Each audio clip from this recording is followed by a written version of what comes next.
Train रूप bhelpuri vendor.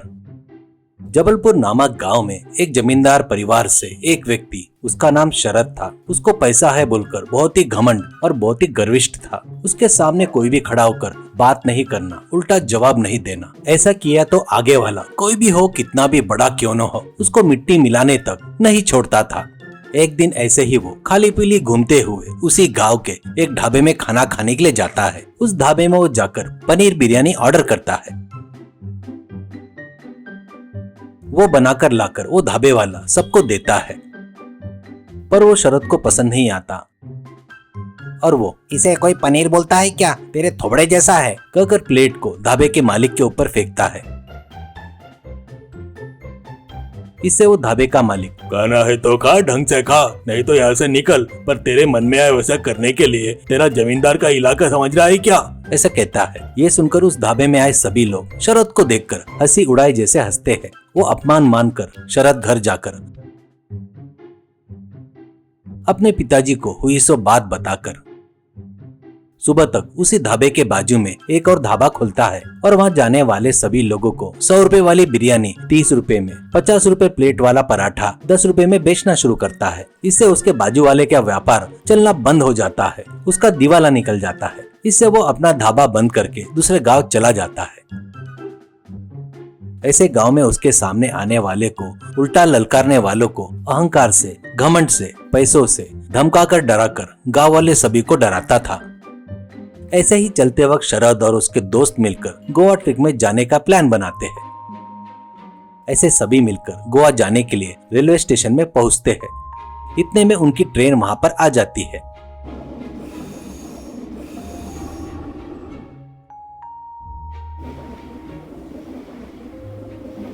उसमें चढ़कर वो लोग अपने अपने बर्थ पर बैठते हैं। ऐसे कुछ दूर जाने के बाद उन लोग बैठे सो बोगी में ए भेलपुरी भेलपुरी करके चिल्लाते हुए एक व्यक्ति आता है। वो सुनकर शरद और उसके दोस्त, अरे अपन भी भेलपुरी खाएंगे, ऐसा बोलकर उनमें से एक व्यक्ति, ए भाई भेलपुरी वाले इधर आ, करके बुलाता है। तब वो भेलपुरी वाला उनके पास आकर, अरे बोलिए सर क्या चाहिए आपको, ऐसा पूछता है। तो शरद 3 प्लेट भेलपुरी दो, बढ़िया मसाला मिर्च डाल के, करके बताता है।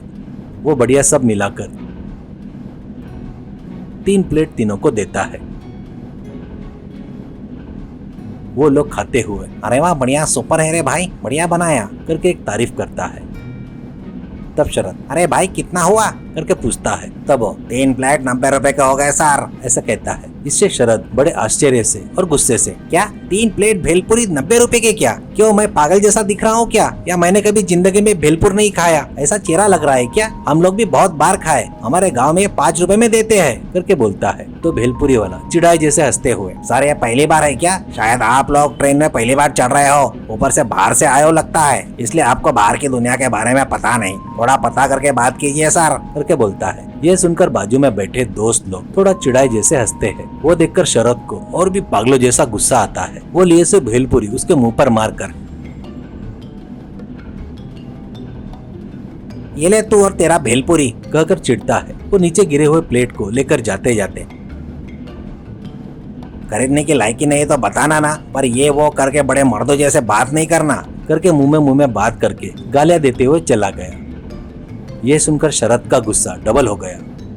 इसके लिए वो अपमानित महसूस करके वो तुरंत, अरे मुझे कितना भी खर्चा हुआ तो भी चलेगा रे, मुझे यहाँ इसी वक्त भेलपुरी का सेटअप चाहिए, करके अपने दोस्त को बताता है। वो लोग, अरे क्या रे उसको जाने दे रहे, कोई तो भी काम करके जी रहा है, उससे अपने क्या करना है रे, करके बताते हैं। तो भी वो नहीं सुनकर, मुझे कैसे भी करके वो चाहिए, करके जिद पकड़ के बैठ जाता है। अब उसके दोस्त अभी अपनी बात नहीं सुनेगा रे, करके कुछ नहीं कर पाने से ट्रेन में ही कहीं दूसरे के पास से भेलपुरी का सेटअप खरीद कर लाकर देते हैं।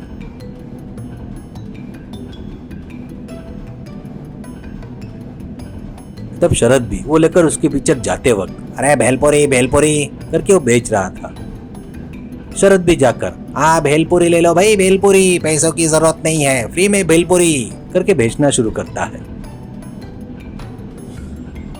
तब ट्रेन में सभी लोग, अरे पैसे देकर खरीदना क्यों, फ्री में मिल रहा है ना, कहकर शरद के पास से ही ले रहे थे।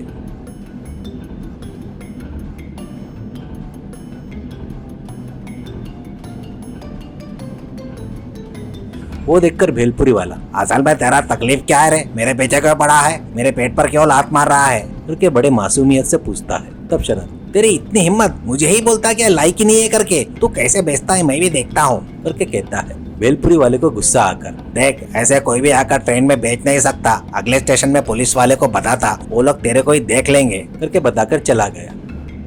तब शरद ट्रेन के अंदर बेचे तो जुर्म है ना, मैं ट्रेन के ऊपर चढ़कर बेचूंगा करके अगले स्टेशन में ट्रेन रुकते ही शरद ट्रेन के ऊपर चढ़कर अरे भेलपुरी भेलपुरी फ्री में है भाई, पैसों की जरूरत नहीं करके चिल्लाते हुए लोगों को सुनाई देना ऐसे चिल्लाता है। लोग भी फ्री में है करके ऊपर चढ़कर लेना शुरू करते हैं।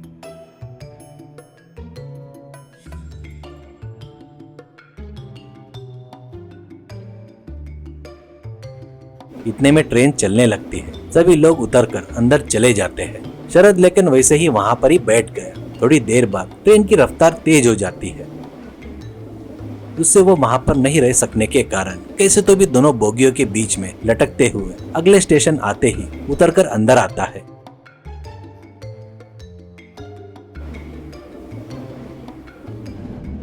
अंदर आते ही वो भेलपुरी वाला वहीं पर भेलपुरी बेच रहा था। उसको देखकर गुस्सा कम नहीं होने से उसके पास जाकर असल में ये भेलपुरी यहाँ बेचने के लिए किसकी परमिशन लेना होगा और कितना खर्चा आएगा करके पूछता है। तो उसके लिए एक मेंबरशिप लेना होता है, वो यूनियन में रहता है और उस यूनियन का मैं ही प्रेसिडेंट हूँ और उसके लिए लाख रुपए का खर्चा होगा करके कहता है। तुरंत शरद आगे पीछे सोचे बगैर उसके पास के पैसे लेकर, उसके दोस्त बताए तो भी नहीं सुनकर उनके पास से भी पैसे लेकर उसको देकर उसके पास का भेलपुरी सेटअप पूरा छीन लेता है और छीनकर बड़े गर्व से अब ये इस ट्रेन में कैसे भेलपुरी बेचेगा मैं भी देखूंगा करके चिढ़ते हुए हंसता है। इतने में ट्रेन कुछ दूर जाने के बाद ट्रेन का चेन खींचकर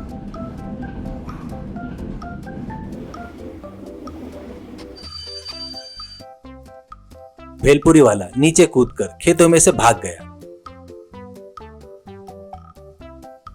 तब उसके दोस्त शरद को अरे तेरे बददिमाग गुरूर के वजह से गोवा जाने के लिए छुपाए से पैसे पूरे उसके हाथ में दे दिया। वो तेरे को 2000 भी नहीं लगने वाले भेलपुरी का डब्बा देकर भाग गया। अब तेरा किसी काम का नहीं ऐसी मूर्खता को बाजू में रखकर थोड़ा दिमाग लगा के विचार कर रहे करके दोस्त लोग गाली देने से उसने कितनी बड़ी गलती किया समझ में आता है। खुद का गुस्सा ही खुद का दुश्मन है करके पता करके जिंदगी में ऐसी गलती दोबारा कभी नहीं करूंगा रे।